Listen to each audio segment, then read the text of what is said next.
The permit file described nothing unusual. A routine foundation excavation, a municipal redevelopment, parcel cleared months earlier, soil reports, stamped and archived.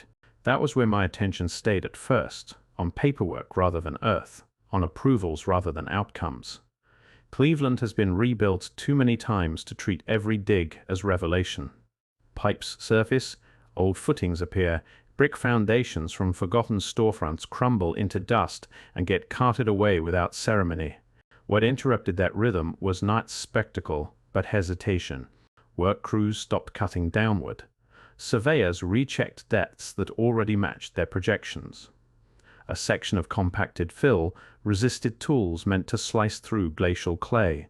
The material behaved differently, too ordered, too deliberate, a kind of resistance that suggests previous planning rather than geological accident. Municipal diagrams showed nothing beneath the lot. No sublevels, no retained structures, no buried utilities that might justify the anomaly. Just blank strata extending down through decades of redevelopment. Someone muttered that the blueprints were wrong. Someone else shrugged. I asked for the measurements anyway. They came back neat, clean, symmetrical, and suddenly the ground beneath a quiet block no longer felt empty. The numbers arrived first, scribbled on laminated clipboards, transferred into spreadsheets that normally tracked nothing more dramatic than trench depth and footing clearance. I scanned them without expectation. Length, width, elevation, coordinates cross-referenced to a grid the city had used for decades. Then I read them again. The void beneath the lot was not irregular, not collapsed, not the chaotic cavity of an old basement crushed by time.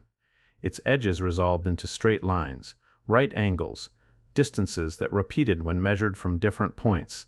Survey rods dropped and stopped at the same depth across multiple passes. Laser levels confirmed it. 10 feet, then 12, then another vertical face that should not have been there at all. The inspectors did not raise their voices. They recalibrated instruments instead, ran checks twice, 3 times. One engineer requested a second transit from the truck. Another traced chalk lines along exposed soil, following contours that refused to curve. No one said much. Paperwork began to accumulate faster than explanations. Structural tolerances from surrounding buildings did not match what lay beneath them. The orientation cut across known property lines. Utility maps showed nothing occupying that space. Historical redevelopment records skipped directly from 19th century grading to 20th century infill, as if the ground had remained undisturbed in between. It hadn't. I watched a technician pause mid-calculation, stare at a column of figures, then quietly reset his calculator and start over. The second set came out identical. Routine measurements were supposed to confirm expectations. These were dismantling them. Once the debris was cleared enough to expose edges rather than cavities, the geometry changed again. Rectangular openings began to surface along one wall, their outlines emerging where compacted soil had been shaved away by hand tools rather than machinery. The shapes were too deliberate to ignore.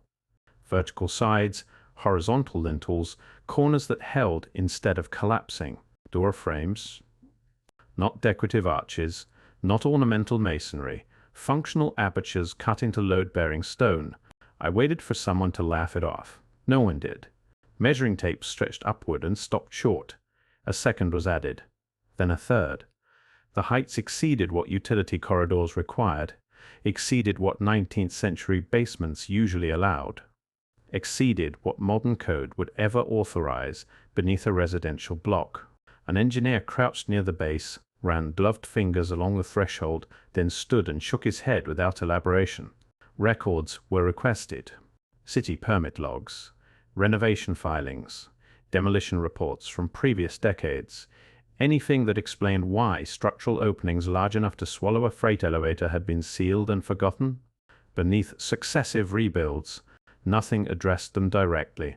Archivists combed through microfilm rolls, building officials paged through yellowed plats that tracked sewer reroutes and property transfers with obsessive precision, while leaving these voids untouched.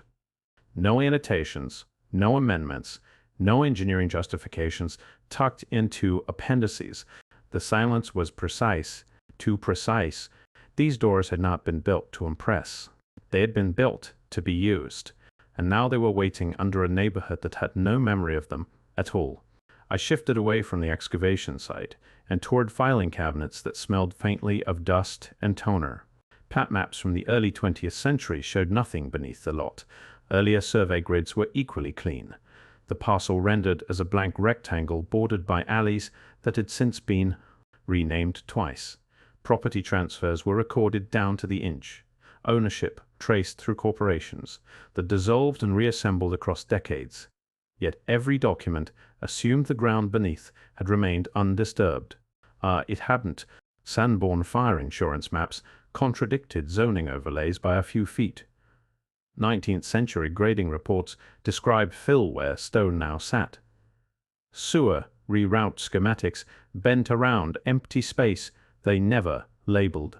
One archive referenced a subsurface obstruction without specifying location, dimensions, or resolution.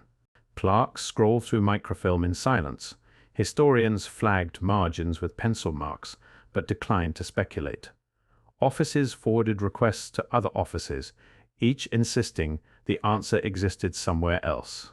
Every version of the city agreed on streets. They did not agree on what lay beneath them. The doors were real. The paperwork behaved as though they weren't. Phone calls began to loop. One office redirected me to another. Another promised callbacks that never came. Requests were logged, stamped, filed into queues that seemed engineered for slow motion rather than response. Digital portals displayed polite confirmations and no attachments. Physical archives produced boxes missing the folders they were supposed to contain. Nobody refused outright. That was the part that lingered.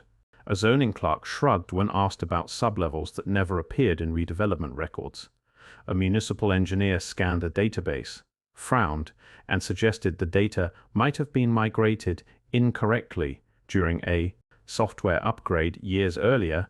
A records supervisor admitted some microfilm reels had degraded before they were fully digitized.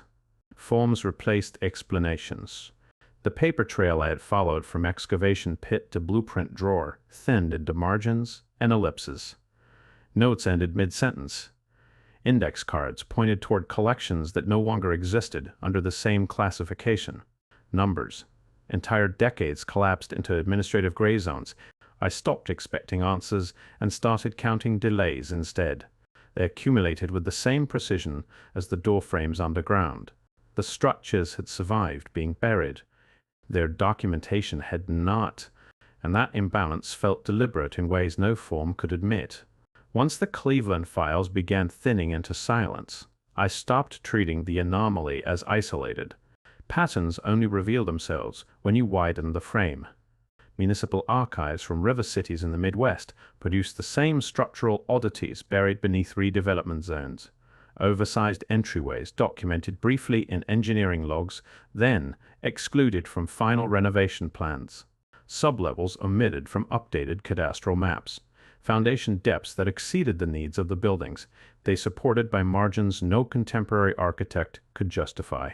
In one case, a contractor's preliminary survey listed vaulted masonry beneath a warehouse slated for demolition. The final permit package contained no mention of it.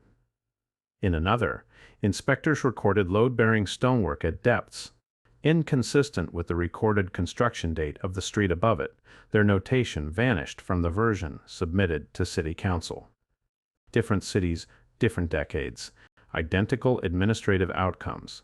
Requests followed the same path I had already learned to recognize: deferred, redirected, logged without follow-up. Departments cited jurisdictional overlap. Agencies recommended inquiries be filed elsewhere. Historical societies acknowledged the existence of early reports but could not locate the supporting materials.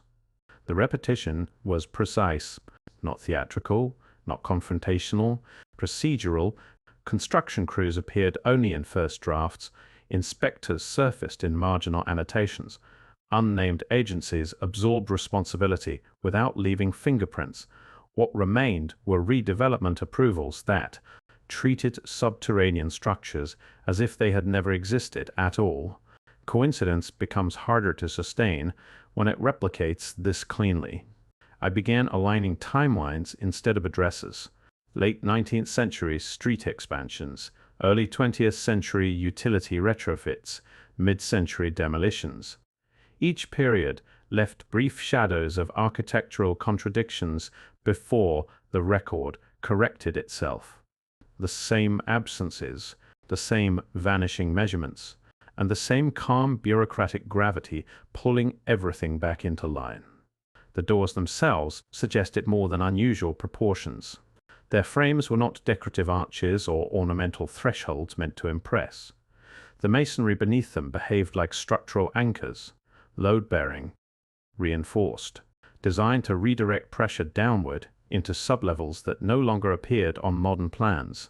I turned to the documents instead of speculation. Surveyor notes from early 20th century inspections describe foundation courses composed of stone types, not quarried locally during that period. Brick dimensions deviated from standardized industrial molds that had already become common by the 1870s. Mortar samples, logged decades later during infrastructure upgrades, showed mineral blends inconsistent with municipal construction manuals of the era. One report paused over a keystone whose compression profile implied a doorway height far above street level at the time of installation. Another referenced iron reinforcement, embedded at intervals rarely used outside of bridge supports. Nothing in those pages announced itself as impossible. That was what unsettled me. The techniques were coherent, deliberate, expensive, the sort of decisions made by engineers working from full schematics rather than improvisation. Yet when I searched for those schematics, they were absent. No blueprints archived under city engineering departments. No permit filings describing the excavation of substructures capable of supporting that kind of vertical stress. No correspondence between planners discussing why such doorways would be required beneath residential streets. Only the physical consequences remained. Materials placed with intention, forces accounted for, architectural solutions without architectural memory. The pattern had shifted again. It was no longer just that the doors were buried. It was that they had been built properly, and nobody seemed able to show who had designed them. Engineering anomalies can linger for decades. Sealing them requires action. Redevelopment schedules became my next anchor. Street widening projects, sewer installations, transit expansions, post-war housing booms, each left layers beneath the city. Strata of concrete and gravel added in the name of progress. Paperwork followed those projects meticulously. Budgets, environmental reviews, safety waivers, excavation depths measured to the inch, which made the emissions harder to treat as oversight. At several Cleveland sites, fill material appeared far thicker than engineering standards required for routine resurfacing. Subgrade reports listed imported soil volumes inconsistent with simple utility trenching. One urban renewal filing noted structural remnants encountered before pivoting to cost overruns and accelerated schedules. No follow-up descriptions, no diagrams, no amended architectural surveys. The planning board minutes referenced delays, emergency approvals, temporary closures of adjacent blocks. The language remained procedural, drained of curiosity, as though whatever lay beneath had already been categorized before. Anyone thought to ask what it was? I tracked permit numbers across decades and found discontinuities. Applications archived without attachments. Inspection reports cross-referencing annexes that were no longer stored with the originals. Regulatory pathways that ended abruptly once fill was poured and pavement replaced. Nobody appeared to intervene, which felt stranger than intervention. Covering something that large requires coordination, even when no one admits to coordinating. Trucks must arrive. Crews must work overnight. Materials must be purchased. Schedules altered. Municipal signatures recorded. Cities do not bury architecture by accident. They bury it through paperwork, and the paperwork, in these cases, had learned how to forget. By the time I reached that stage of the investigation, the individual anomalies no longer mattered.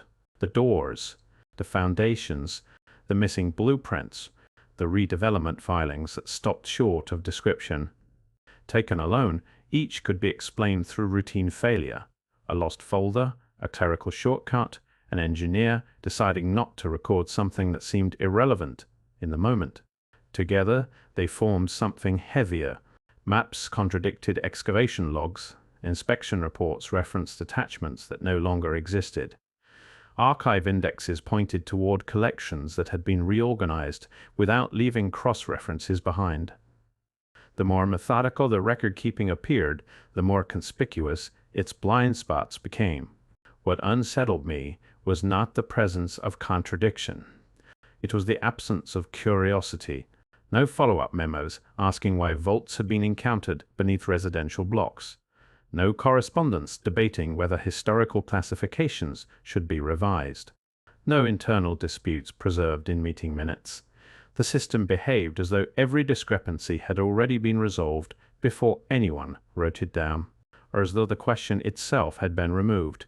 I began laying documents side by side instead of reading them sequentially. Dates aligned in uncomfortable ways. Burials of substructures clustered around periods of aggressive urban expansion. Record gaps widened in the same decades across multiple departments. The weight did not come from what was written. It came from what had failed to survive between the lines. History is usually loud about disruption. Here, it had learned how to go quiet. And that silence had shape. By then, the investigation had stopped moving forward in lines. It had begun circling. The same architectural contradictions surfaced wherever modern pavement met 19th century soil. Oversized thresholds, vaulted stone.